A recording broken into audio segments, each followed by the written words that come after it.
Assalamualaikum warahmatullahi wabarakatuh. Dalam video kali ini, untuk memenuhi tugas mata kuliah Manajemen Pembiayaan Pendidikan Islam yang diampu oleh Dr. Membaul Atimah MAG dalam program Pascasarjana IAIN Ponorogo, jurusan Manajemen Pendidikan Islam. Pada kesempatan kali ini, saya akan membahas tentang alokasi sumber-sumber pendidikan dan penganggaran. Terlebih dahulu, sebelum membahas lebih lanjut mengenai alokasi sumber-sumber pendidikan dan penganggaran, salah satu dasar yang digunakan adalah bahwa pendidikan merupakan salah satu upaya mewujudkan amanat pembukaan Undang-Undang Dasar 1945, yaitu mencerdaskan kehidupan bangsa dan seluruh tumpah darah Indonesia, memajukan kesejahteraan umum, dan ikut melaksanakan ketertiban dunia. Untuk mencapai pendidikan yang berkualitas, perlu adanya dukungan dan peran serta dari semua pihak, terutama menyangkut masalah pembiayaan pendidikan.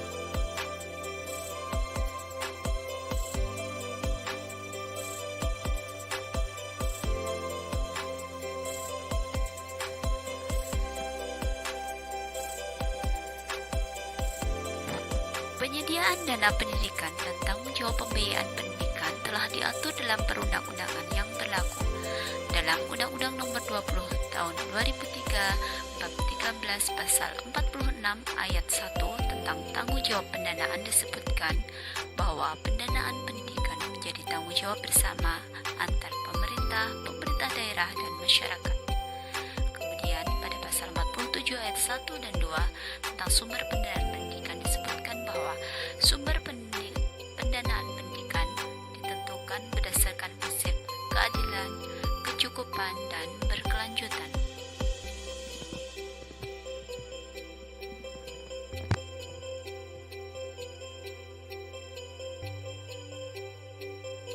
Penganggaran merupakan kegiatan atau proses penyusunan anggaran atau budget. Anggaran sebagai rencana operasional yang dalam pelaksanaan kegiatan lembaga dalam kurun waktu tertentu. Pada dasarnya, penyusunan anggaran merupakan negosiasi atau perundingan antara puncak pimpinan dengan pimpinan di bawahnya dalam menentukan besarnya alokasi biaya suatu penganggaran.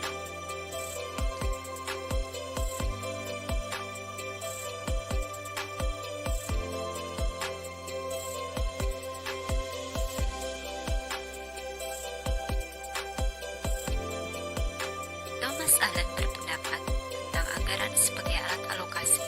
Menurut konsepnya, anggaran adalah suatu instrumen yang dibuat untuk memfasilitasi perencanaan. Anggaran ini menyediakan format untuk alokasi keputusan yang dapat diformulasikan dan diimplementasikan. Dengan adanya anggaran tersebut, dapat dilihat hambatan-hambatan karena adanya keterbatasan sumber daya yang tersedia. Karena adanya kendala sumber daya, maka perlu diidentifikasi item tertentu dari pengeluaran dan penggolongan pengeluaran untuk mempermudah analisis.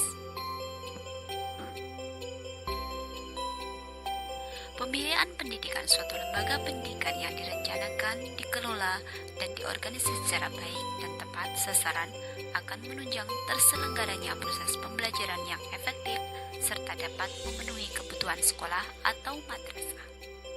Mekanisme pembiayaan pendidikan dapat dilakukan melalui berbagai pendekatan.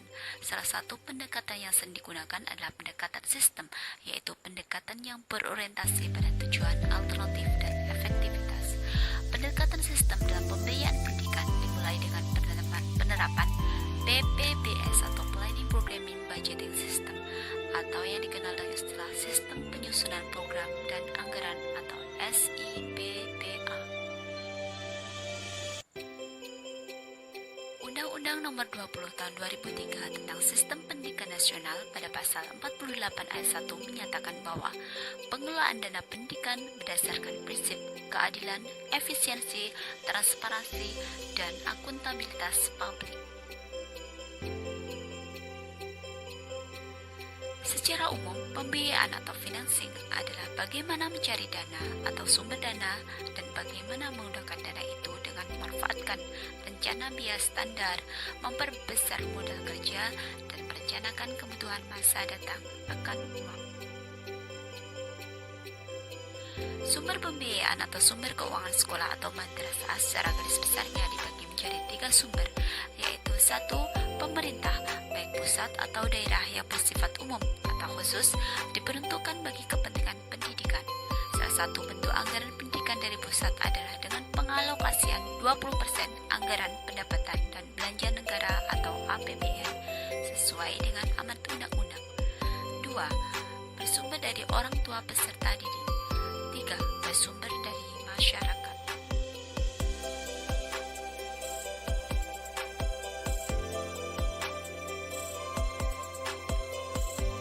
Pembiayaan pendidikan dikelompokkan menjadi 2, yaitu 1. Anggaran rutin atau recurrent budget. 2. Anggaran pembangunan atau development budget.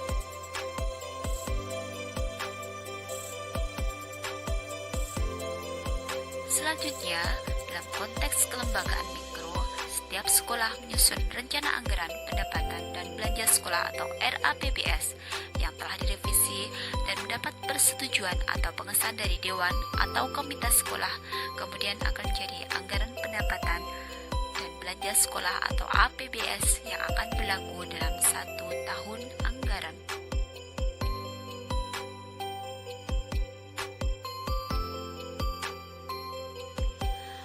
Anggaran memiliki manfaat sebagai berikut. 1. Anggaran sebagai alat penaksir. 2. Anggaran sebagai alat otorasi pengeluaran dana. 3. Anggaran sebagai alat efisiensi.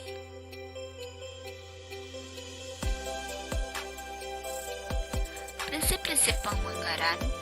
Yang pertama, adanya pembagian wewenang dan tanggung jawab yang jelas dalam sistem manajemen dan organisasi. Yang kedua, adanya sistem akuntansi yang memadai dalam melaksanakan anggaran. Yang ketiga, adanya penelitian dan analisis untuk menilai kinerja organisasi. Dan yang terakhir adalah adanya dukungan dana mulai dari tingkat atas sampai tingkat bawah.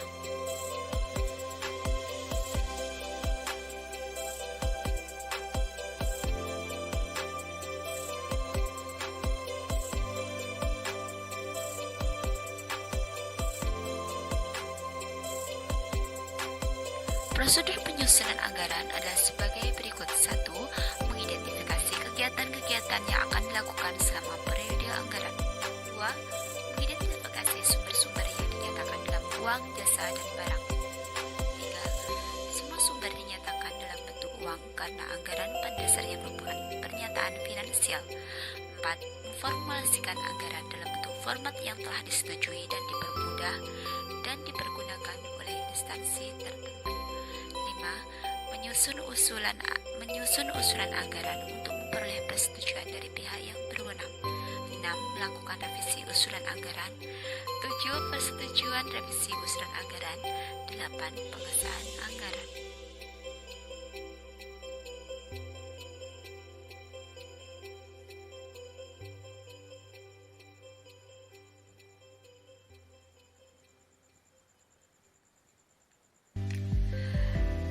Bentuk desain anggaran.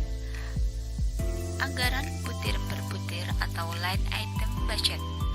Anggaran program atau program budget system. Anggaran berdasarkan hasil atau performance budget. Sistem penyusunan program dan penganggaran atau planning programming budgeting system atau PPBS atau SP4.